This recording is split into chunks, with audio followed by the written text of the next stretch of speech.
বন্ধুরা, আপনি কি জানেন কার্টুন ক্যারেক্টার গোপাল ভাঁড় এর এক সময় দুনিয়াতে অস্তিত্ব ছিল এবং তাকে ফাঁসি দিয়ে মেরে ফেলা হয়েছিল।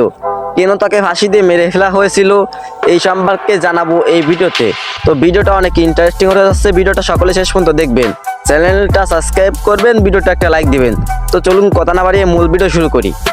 গোপাল ভাঁড় নামটা মনে আসলেই আমাদের মাঝে ভেসে ওঠে মোটা পেটওয়ালা টাকওয়ালা একজন লোকের কথা।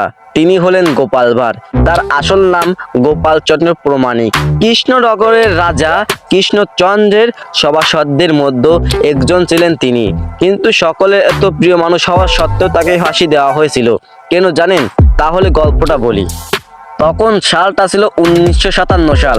তরুণ সিরাজউদ্দৌলা ওই সময় বাংলার বিহারের নবাব ছিলেন। তার শত্রু সংখ্যা ছিল প্রচুর। তার প্রত্যেকেই নিজের স্বার্থ হাসিল করার জন্য ইংরেজ বণিকদের সঙ্গে চুক্তি করেছিলেন। এক সময় এই ষড়যন্ত্র রাজা কৃষ্ণচন্দ্রেরও যোগ দিতে বলা হয়। কৃষ্ণচন্দ্র নিজের সভাসদদের কাছে মত চান।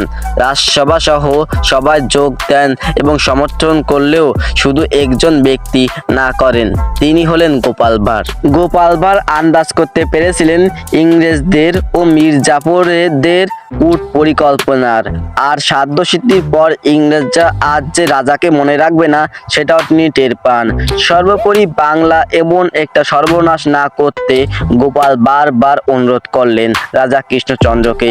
কিন্তু রাজা তার কথায় কান দিলেন না, বরং তাকে বাকি সভাসদদের নিয়ে গোপালকে চরম বিদ্রুপ করতে আরম্ভ করলেন।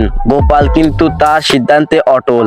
তখন কৃষ্ণচন্দ্রের গোপালকে শর্ত দিলেন, গোপাল যদি মুর্শিদাবাদ গিয়ে নবাবকে মুখ বেঞ্চি দিয়ে আসতে পারে তবেই তিনি নবাবের বিরুদ্ধে যাবেন না।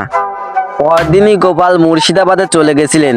মুর্শিদাবাদে গেছিলেন তো, কিন্তু তাকে ঢুকতে দেওয়া হচ্ছিল না প্রাসাদে। কিন্তু তিনি বুদ্ধি কাটিয়ে প্রহরীর হাতে একটা কামড় বসিয়ে দেন এবং তাকে ফলস্বরূপ রাজার কাছে ধরে নিয়ে যাওয়া হয় বিচারের জন্য। নবাব সিরাজউদ্দৌলা গোপালকে জিজ্ঞাসা করলেন, কে তুমি, কেন এসেছো? গোপাল কোনো কথার উত্তর দিল না, বরং নবাবকে মুখ বেঁচি দিল।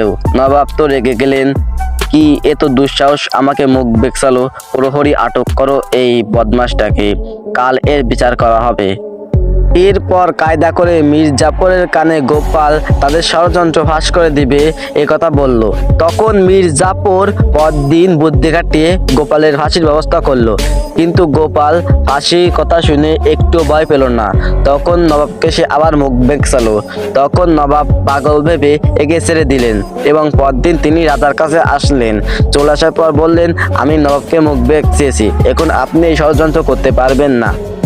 কিন্তু মহারাজ তার সিদ্ধান্ত থেকে এক পাও নড়লেন না। তখন গোপাল আর কোনো কথা বললেন না এবং সে দেশ ছেড়ে চলে গেলেন। তারপর তার দেখা পাওয়া যায়নি। তো বন্ধুরা, ভিডিওটা এখানে শেষ করলাম। তো ভিডিওটা কেমন হয়েছে তোমরা কমেন্টে বলবা, চ্যানেল সাবস্ক্রাইব করেন, ভিডিওটা একটা লাইক দিবেন।